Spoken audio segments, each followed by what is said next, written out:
क्या ये परिमेय संख्या है? बहुत लोग जल्दी से बोलेंगे नहीं है सर जी, गलत हो गए यार, गलत हो गए बेटे, क्योंकि हर जीरो नहीं हो सकता। अंश तो जीरो हो ही सकता है बेटे, P बटे Q में Q जीरो नहीं होना चाहिए। P के बारे में कोई बात नहीं कही गई है, इसलिए P जीरो हो सकता है बेटे। ये बात आपके समझ में आई कि नहीं आई? फिर से मेरी बात को सुनिए एक बार दोबारा। यहाँ पर क्या लिखा हुआ है? Q जीरो के बराबर ना हो। क्या यहाँ पर कहीं पर P के बारे में कोई बात लिखी गई है? P के बारे में केवल एक बात लिखी गई है कि P को पूर्णांक होना चाहिए, और जीरो क्या है? एक पूर्णांक है कि नहीं है? जीरो एक पूर्णांक है, 5 भी एक पूर्णांक है, P बटे Q के रूप में है, इसलिए एक परिमेय संख्या है। क्या मैं आपको समझा पाया? आपके मन में किसी भी प्रकार का कोई प्रश्न यदि हो तो जरूर पूछेंगे। अब हम आगे बढ़ते हैं, अभी बहुत सी बातें आपको सीखनी है, फिर भी अभी बहुत से प्रश्न हम आपको इसमें बताएंगे। अभी आप एकदम स्पष्ट रूप से आप जान जाएंगे कि क्या है। अगर मैं आपसे पूछूं कि एक क्या है, तो आप फट से बता देंगे सर एक तो प्राकृतिक संख्या है। किसी के मन में आ रहा है सर एक तो पूर्ण संख्या है। जी हाँ, आप एकदम सही हैं, एक प्राकृतिक संख्या है, एक पूर्ण संख्या है। लेकिन अब हम और आगे बढ़ते हैं, एक बटे एक,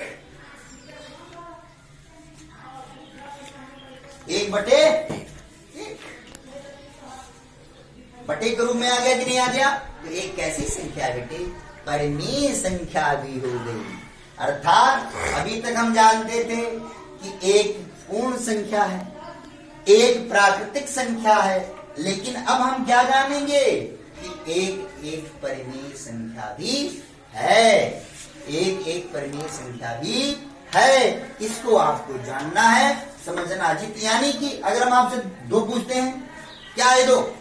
तो दो प्राकृतिक संख्या है, दो पूर्ण संख्या है और दो परिमेय संख्या है। क्या मैं आपको ये बात समझा पाया बेटा कि नहीं समझा पाया? क्या मैं आपको ये बात समझा पाया बेटा कि नहीं समझा पाया? ये बात क्लियर हुई कि नहीं? अर्थात जितने, अब इसी पर और हम लोग देखेंगे कि कभी कभी जैसे अगर मैं आपसे पूछूं कि 22/7 क्या है, तो ये परिमेय संख्या है, क्योंकि 22 पूर्णांक है और 7 भी पूर्णांक है, इसलिए परिमेय संख्या। लेकिन अगर कोई आपसे पूछता कि पाई कैसी संख्या है, पाई, तो पाई कैसी संख्या है? अपरिमेय संख्या। अब आप कहेंगे क्यों सर जी, पाई का मान तो 22/7 होता है, तो उसको आप परिमेय संख्या क्यों नहीं बोलेंगे? जी हाँ, यदि आप पाई बराबर 22/7 लिख दें, या पाई के स्थान पर जैसे ही आप 22/7 लिखेंगे वो परिमेय संख्या हो जाएगी। लेकिन अगर आपसे कोई पूछता है कि पाई क्या है, तो एक अपरिमेय संख्या है, क्योंकि इसका मान निश्चित नहीं होता है।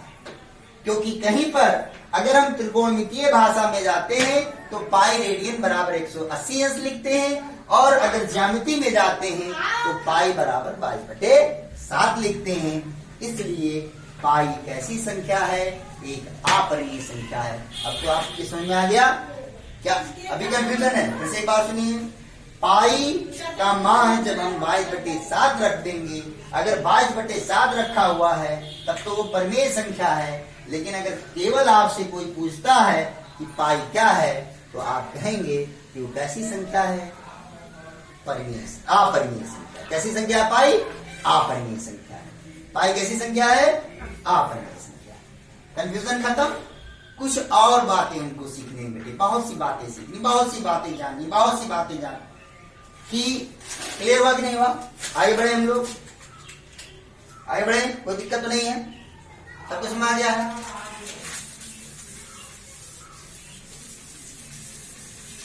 चल,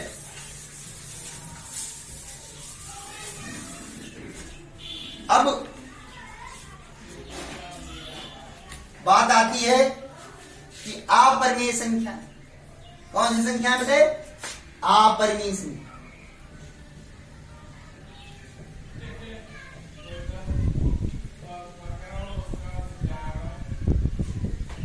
तो आप तो हिंदी पढ़ें,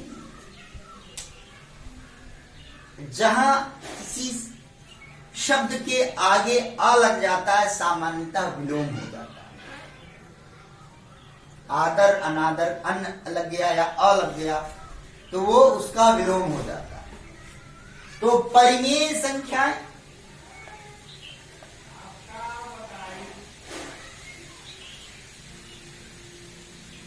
परिमेय संख्या और आगे क्या लग गया आ, यानी जस्ट विलोम, उसका विलोम, यानी ऐसी संख्याएं जिनको आओ P बटे Q के रूप में नहीं लिखा जा सकता उसे हम अपरिमेय संख्याएं कहते हैं। जैसे अभी हमने आपको बताया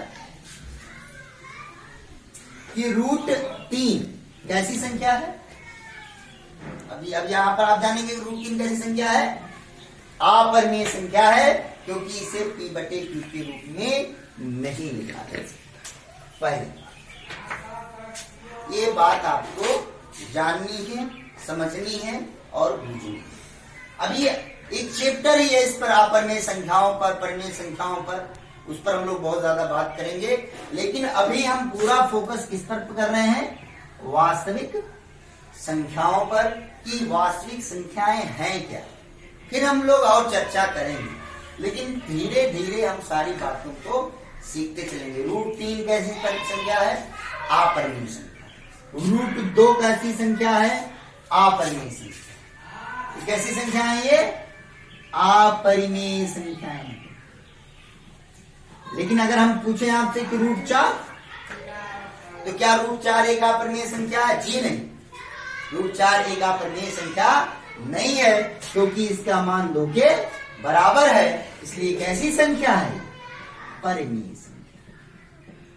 तो ये आपको मतलब आपको ये जानना है कि अगर अंडर रूट लग गया तो इसका मतलब नहीं कि वो अपरिमेय संख्या, जितने अंडर रूट होते सब अपरिमेय संख्या हो। जी नहीं, जिसका मान हम प्राप्त नहीं कर पाए। अब आपके मन में क्यों सर जी, हम 2 का वर्गमूल तो निकाल सकते हैं, 3 का वर्गमूल तो निकाल सकते हैं, दशमलव में आएगा। जी आप सही कह रहे, मैं आपकी बातों को समझ रहा हूं, आपकी बातों को जान रहा हूं, आपके मन में प्रश्न उठ रहा हो। प्यारे बच्चों, अगर आप 2 और 3 का वर्गमूल निकालेंगे तो जो दशमलव के बाद जो संख्याएं आती हैं उनका एक निश्चित क्रम नहीं होता है, उनका एक निश्चित क्रम नहीं होता है। इसलिए वो कैसी संख्या है, अपरिमेय संख्या। यानी कि आपको ये भी जानना कि केवल परिभाषा से ही परिमेय संख्याओं और अपरिमेय संख्याओं के बारे में आपको जानकारी नहीं लेनी, बल्कि इसके अलावा भी और आपको बातें जाननी कि यदि किसी संख्या, कोई संख्या दशमलव के रूप में दी हुई है और दशमलव के बाद वाली संख्याएं कुछ समयांतराल बाद दोबारा क्या हो रही हैं, रिपीट हो रही हैं, पुनरावृत्ति हो रही है, तो वो कैसी संख्या होगी, परिमेय संख्या होगी। लेकिन यदि दशमलव के बाद संख्याएं का जो पुनरावृत्ति हो उनका एक निश्चित क्रम ना हो, तो कैसी संख्या होंगी, अपरिमेय संख्या होंगी। आपके कम समझ में आएगा, लिखता हूं फिर समझ। अगर मैं लिखता हूं कि 3.27272727272 डॉट डॉट डॉट, तो दिख रहा है दशमलव के बाद 2 7, फिर 2 7, फिर 2 7, फिर 2 7, फिर 2 7, फिर 2 7, फिर 2 7। दशमलव के बाद की ये संख्याएं रिपीट हो रही हैं।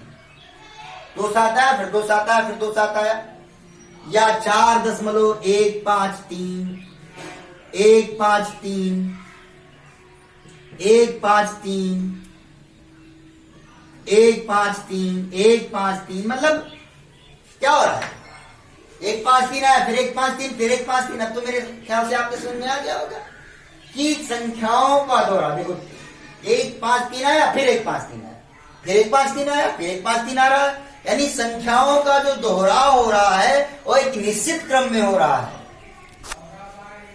अगर आप 22/7 में 7 से भाग देंगे तो इसमें जो भाग देने पर जो दशमलव के बाद की संख्याएं आएंगी वो उनका एक निश्चित क्रम होगा बेटे। तो इन संख्याओं को कैसी संख्याएं कहेंगे? परिमेय संख्या। कैसी संख्याएं कहेंगे बेटे? परिमेय संख्या। तो लेकिन अगर इस तरह से लिख दिया 3.140237049 डॉट डॉट डॉट, इस तरह से अगर कोई संख्या लिखी तो यहां पर आप देख रहे हैं 014 आया, फिर 0237 आया, फिर 0, यहां पर अंकों के रिपीटिशन का, दोहराव का कोई निश्चित क्रम नहीं है। इसलिए एक ऐसी संख्या है बेटे अपरिमेय संख्या, इर्रेशनल नंबर। इर्रेशनल नंबर है। कैसा नंबर है ये? Irrational number. ये बात सुना है? आपके समझ में आ गया होगा। तो यानी आपको दो तरह से जानना है। पहली बात, ऐसी संख्या जिसे P/Q के रूप में लिखा जाए वो परिमेय संख्या है, या अगर कोई संख्या इस तरह से लिखी हुई है जिनमें दशमलव के बाद के अंकों का, दशमलव के पहले नहीं, ध्यान दीजिए मेरे शब्दों को, ध्यान दीजिएगा, मैं दशमलव के पहले नहीं बोल रहा हूं, दशमलव के बाद बोल रहा हूं। दशमलव के पहले क्या है? डजंट मैटर, इससे कोई मतलब नहीं है। 0 है, 7 है, 17 है, 20 है, 25, इससे कोई मतलब नहीं है। मैं क्या बोल रहा हूं? दशमलव के बाद, दशमलव के बाद ये संख्याओं का दोहराव, चाहे 3 अंकों का हो, चाहे 4 अंकों का हो, लेकिन एक दोहराव एक निश्चित क्रम में हो तो कैसी संख्या होंगी? परिमेय संख्या। और यदि ऐसी संख्या जिसे P/Q के रूप में ना लिखा जा सके, या जिनमें दशमलव के बाद अंकों का दोहराव का कोई निश्चित क्रम ना हो, या अगर वो वर्गमूल में के रूप में लिखे हों जिनका वर्गमूल निकालना संभव ना हो, अंतिम अंक तक, वो सब कैसी संख्याएं हैं? अपरिमेय संख्या। क्या मैं आपको समझा पाया? मुझे लगता है कि मैंने आपको लगभग पूरी बात बता दी है। कोई प्रश्न में, मन में आप में कोई प्रश्न नहीं उठ रहा होगा। सारी बातों को आप मेरे सुनिएगा। अगर आपके मन में कोई कंफ्यूजन होगा, दोबारा उस वीडियो को देखिएगा। सारे शब्दों को मेरे भाई, बात फिर से मैं रिपीट करता हूं। मैंने बताया है कि परिमेय संख्याओं में अगर दशमलव के रूप में देखना है तो दशमलव के बाद वाली संख्याओं को, क्रम को देखना, दशमलव के पहले क्या है इससे आपको कोई वास्ता नहीं रखना है, कोई मतलब नहीं रखना है। तो आप परिमेय संख्याएं जान चुके हैं और अपरिमेय संख्याएं जान चुके हैं। क्या मैं आपको समझा पाया? अब ऐसी संख्याएं, बात करते हैं किसकी? वास्तविक संख्याएं। जो हमारा पाठ है, तो वास्तविक संख्याएं वो संख्याएं हैं जो या तो परिमेय संख्याएं हो या तो अपरिमेय संख्याएं। अर्थात वास्तविक संख्याएं, जितनी भी परिमेय संख्याएं और अपरिमेय संख्याएं हैं, वो सभी कैसी संख्याएं हैं? वास्तविक संख्याएं हैं। अगर इसका व्यापक रूप हम देखेंगे तो हमने ये देखा और समझा। क्या समझा? कि जितनी प्राकृतिक संख्याएं हैं सब वास्तविक संख्याएं, जितने पूर्ण संख्याएं हैं सब वास्तविक संख्याएं हैं, जितने पूर्णांक हैं वो सब वास्तविक संख्याएं हैं, जितनी परिमेय संख्याएं हैं वो सब वास्तविक संख्याएं हैं, और जितनी अपरिमेय संख्याएं हैं वो सभी वास्तविक संख्याएं। बस आज का क्लास यहीं पर समाप्त होता है। अगर आपको इसमें कोई भी समस्या होगी तो मैं अभी थोड़ी देर में फिर से ऑनलाइन होगा, आप वो क्वेश्चन हमसे पूछेंगे, आपकी समस्याओं का समाधान किया जाएगा। किसी भी प्रकार की कोई समस्या नहीं होगी। समझिए कि गुरुजी आपके पास बैठे हुए हैं। मन लगा के पढ़िए, जो मेहनत करके आपको सिखाया गया है उसको सीखिए। कोई दिक्कत होगा तो बताया जाएगा। फिर कल हम इसी टाइम ऊपर जो है मिलेंगे। धन्यवाद।